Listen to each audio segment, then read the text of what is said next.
د ټولو نه غټ سبب چې هغې د لاسه په انسان کې غفلت راځي هغه طول الامل. طول الامل مطلب اوږده ارمانونه، اوږده سوچونه، دا په انسان کې سم غفلت راولي. خو د غفلت بنیاد چې هغه د څه د لاسه دی هغه د دې اوږده ارمانونو د لاسه دی. د هغې د لاسه انسان ګناهونه کوي، په شهواتو کې پروت وي. توبه هلکه توبه وباسه، سبا ولې کوي خو ارمان یې اوږد دی، وخت لا شتې، ټیم شتې، دا به کوو دغه به کوو. د هغې د لاسه هغه مرګ ورته ډېر لرې ښکاري. مني چې مرګ به راځي خو کله به راځي ډېر لرې. په 30 کالو کې هم نه مني چې را به شي. 30 کالو کې مني؟ نه 30 کې هم نه مني. کوم بوډا چې 70 کال ورته 30 کاله بعد مرګ به راشي هغه هم نه مني چې 30 کاله بعد به راشي. په 30 کالو کې دی نه مني، نو ځوان به څه ومني چې مرګ به راشي. ځکه الله سبحانه وتعالی په قرآن کې څه وایي؟ انهم يرونه بعيدا ونراه قريبا. الله وایي دا کافران د آخرت نه غافله، دوی د آخرت سم لرې ښکاري، د عقل نه هم لري او که مني مې ډېر لرې دی. ونراه قریبا، مؤمن دا ډېر نږدې ویني، دته د ارمانونه ډېر اوږده نه وي، د سوچ هغه د آخرت په باره کې. او که دنیا کوي، دنیا نه مطلب دا نه چې دنیا بالکل پرېږدي چې پرېږدي چې هېڅ هم مه کوه، دنیا کوي خو ګزاره پرې کوي. په دنیا څه کوي؟ ګزاره. دی یریږي د آخرت نه، سبا مرګ راځي سبا راځي، سبا مرګ راځي سبا راځي. نوح علیه السلام سیرت کې راځي، بعض کتابونو کې دا خبره شته تقریبا دغه عمر 1000 کاله و. د یو قول مطابق، اگر که نور اقوال دي چې 1000 کالونه هم د زیات عمر و. په دې 1000 کاله کې د ځان خپل کور نه جوړ کړی. څو کاله کې؟ 1000 کاله کې. زمونږ وایي سعودي کې 15 کاله وشو د کور نه جوړ کړی. 15 کاله 1000 کاله کې خلکو ورته کور جوړ کړل. وایي سبا مرګ دی. مرګ کله دی؟ سبا. دا مؤمن دی، د ده ارمانونه ډېر اوږده نه وي. طول الامل دا غټ بیماري. سبا مرګ دی، سبا مرګ دی. بلکې نوح علیه السلام 1000 کاله تېر کړ او سبا مرګ دی. حقه مرګ راغی خو 1000 کاله بعد راغی. دا مرګ وختي هم راتلی شي. ته خو د اوږدو خبرو غم وړی او د اوږدو سوچونو غم وړی چې د مور د خېټې نه راوځي دغه ټیم کې مړ کېږي، او دا له پرېږده د مور په دې خېټه کې مړ کېږي. د دوی باره کې به څه نو بیا ستا د اوږده سوچونه داسې شي دي. الله سبحانه وتعالی د داسې خلکو لپاره وعید بیان کړی سوی. کافرانو ته الله سوی ذرهم یأکلوا ویتمتعوا. ای پیغمبره پرېږده دا کافران چې خوري او سکی او مزي اخلي. ویلههم الامل، تبا کړي دوی څه شي؟ د امیدونو، د اوږدو اوږدو سوچونو او د غټ غټ پلینونو نه چې جوړوي. دا به موږ پلان جوړ کړی چې بیا نوسي وشي، بیا کړوسي وشي، بیا به داسې وشي، بیا به دغه وشي. صحیح ده، سوچ موږ کولی شو، خو سوچ د مختصر وخت کوه، ډېر مخکې پسې مه ځه. دومره سوچ وکړه چې ستا پې ګزاره کړي. ځکه د دین د مشرانو نه واوره چې هغوی دې مبارک یې څه وایي.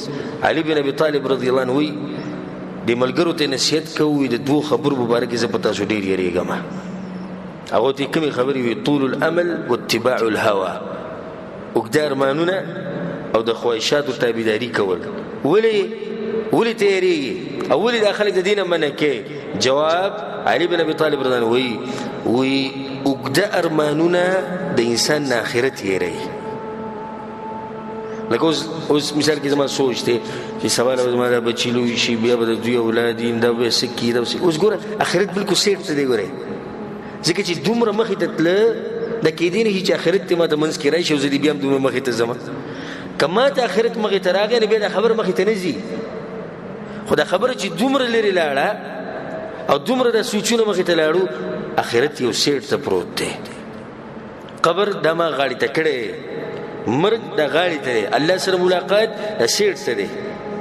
ځکه دومره خو لرې زه لاړم، او که دا مخې ته وي بیا زه دومره لرې تلم هم نه. او وی تابعداري کول د خواهشاتو د دې د لاسه چې دی نه انسان وی د حق نه منع کېږي. څومره ناشنا خبره یې کړې. ګورئ ښه، زموږ په دې ملکونو کې ډېر خلک حق نه مني، قرآن حدیث مني نه مني. نو بیماری سره چې قرآن حدیث نه مني د خواهشاتو تابعداري. خواهشات دا وایي چې ته داسې کوه د خلکو سره موافقت کوه، د خلکو به ستا باره کې څه وایي، دوی به څه کوي، هغه به څه کوي، هغې دله څه حق نه مني.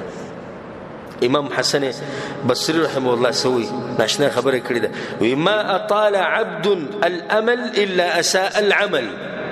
کله چې یو بنده اوږده اوږده ارمانونه امیدونه ساتلي نو عمل ترې خراب شوی. د ناشنا خبره ده. ځکه امام فضیل ابن عیاض رحمه الله وایي د بدبختۍ نښه دا ده چې انسان اوږده اوږده ارمانونه ساتي. د بعض حکیمانو نه دا خبره نقل ده، حکیمانو د حکمت خبرې چې کوي، وایي الجاهل يعتمد على الامل. د جاهل ټول اعتماد په څه باندې دی؟ په امیدونو باندې او په اوږدو اوږدو سوچونو باندې.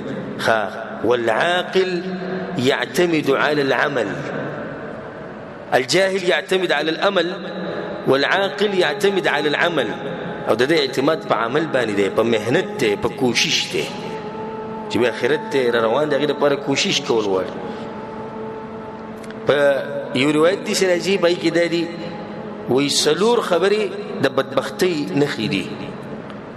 څلور خبرې د بدبختۍ نښې دي. یوه جمود العین چې د سترګو نه د اوښکې نه ځي. دا بدبخت انسان دی چې د سترګو نه چې د اوښکې نه ځي، د الله د یېرې نه، آخرت یادولو سره، قبر یادولو سره، د په هغه حال کې نو د بدبختۍ علامه ده. دویمه نښه څه ده؟ وقسوة القلب، زړه سخت شي. یعنې د سره پې نه نصیحت اثر کوي، نه پې قرآن او حدیث پې اثر کوي، هېڅ پې اثر نه کوي. دغه شان وایي درېیمه نښه د بدبختۍ طول الامل، اوږده اوږده امیدونه ساتل. او څلورمه الحرص على الدنیا، د دنیا حرص ډېره کول. نو ځکه موږ تا ته دا وایو اقصر الامل، د امیدونه د سوچونه دا لږ کم که، ارمانونه لږ کم که، او ځان تیار که حساب کتاب ته. کم ژوند چې تېر شوی خو تېر شوی، بیا راځي بیا نه راځي. او کم چې پاتې دی هغه ارمانونه دي، او وخت د دې دواړو په دې منځ کې دی. ماضي تېر شوی دی، را روان وخت ارمان دی، حقیقت شته نشته، حقیقت ارمان دی. د دې دواړو په دې منځ کې چې کم ژوند دی د حقیقي ژوند دی. د دې نه فایده واخله، ته کوشش وکړه چې دا وخت په هغه څه کې ولګوې چې ستا آخرت پې خوشحاله شي. او ځکه امام حسن بصري رحمه الله څه وایي؟ وایي ایاک والتسویف، ای انسانه سبا بل سبا مه کوه. وایي سبا بل سبا مه کوه، فإنک بیومک ولست بغدک. ستا سره چې کومه حقیقي ژوند دی هغه دا نننی دی، سبا ستا ژوند نه دی. ګورې ستا صحیح ژوند کوم یو دی؟ دا نننی ستا ژوند دی، اوس ستا ژوند دی چې اوس موږ ناست یو که نه، دا زموږ ژوند دی. سبا هېڅ پته نشته. وایي دا ستا ژوند دی، نو بس دا داسې ګڼه چې دا ستا آخري وخت دی. که سبا دله الله درکو، امام حسن بصري رحمه الله وایي که سبا یې دله درکو او ژوند دې و، نو هغه سبا هم بیا د دې ورځې په شان تېر کړه چې نننۍ یې تېره کړه وای. نو دې فایده به صحیح چې ته به ویښ د دې فایده به دی چې ته به اوږده اوږده ارمانونه نه کړې. ځکه په سلف صالحینو کې دغه انسانانو ته انسان حیران شي چې د څنګه خلک یو کس پکې دا خبره کوله، وایي زما دې په الله قسم وي زه چې کله م اوده کېږم نو په دې سوچ سره اوده کېږم چې زه بیا نه راپاڅم. نو د دې اوده کېدو نه مخکې خپل حساب کتاب هم صفا کړم. وایي نو وایي زه چې به دې کټ کې خپې غځومه لکه ما چې به قبر کې خپې وغځولې، نو هر څه ختم کم، انسانانو سره حساب کتاب هغه وار کم، الله سره حساب کتاب د هغې دپاره ځان تیار کم، بیا په ځان باندې کمبل راواچوم. ذکر رسول الله په حدیث کې څه وایي؟ کن فی الدنیا کأنک غریب. عبدالله بن عمر ولاړو، وی رسول صلی الله علیه وسلم زما په دې اوږې داسې لاس کېښود. رسول صلی الله علیه وسلم د طریقو چې سړي ته به نصیحت کوو، یا به په لاس یېښودو یا به لاس نیوو، او دې لاس په انسان باندې نصیحت ډېر اثر کوي. وی زما په دې اوږه باندې لاس کېښود، ما ته وی چې عبدالله وی ما چې وکړو، رسول صلی الله علیه وسلم د شاته ما چې جی رسول الله وی کن فی الدنیا کأنک غریب. په دنیا کې داسې اوسېږه لکه ته چې ناشنا سړی، یا وایي داسې اوسېږه لکه یو مسافر چې او د ونې لاندې هغه ودرېدلی لږ ساعت دپاره سوري ته ناستې وي بیا به ترې ځمه نو ځکه عبدالله بن عمر رضی الله عنه په زړه کې د نصیحت دومره اثر وکړو هغه به دا خبره کوله وی اذا اصبحت فلا تنتظر المساء چې سحر شي نو د څه انتظار مه کوه د ماښام چې ماښام شي د سحر انتظار مه کوه خذ من حیاتک لموتک او د دې ژوند نه دې فایده واخله دې نه مخکې چې مرګ له منځه راشي ځکه رسول صلی الله علیه وسلم هغه حدیث چې 15 خبرې د 15 نه مخکې غنیمت وګڼئ 15 خبرې څه دي ځواني د بوډاوالي نه مخکې روغ بدن د بیماری نه مخکې مالداري د غریبۍ نه مخکې فارغه وخت د مصروف کېدو نه مخکې او ژوند د مرګ نه مخکې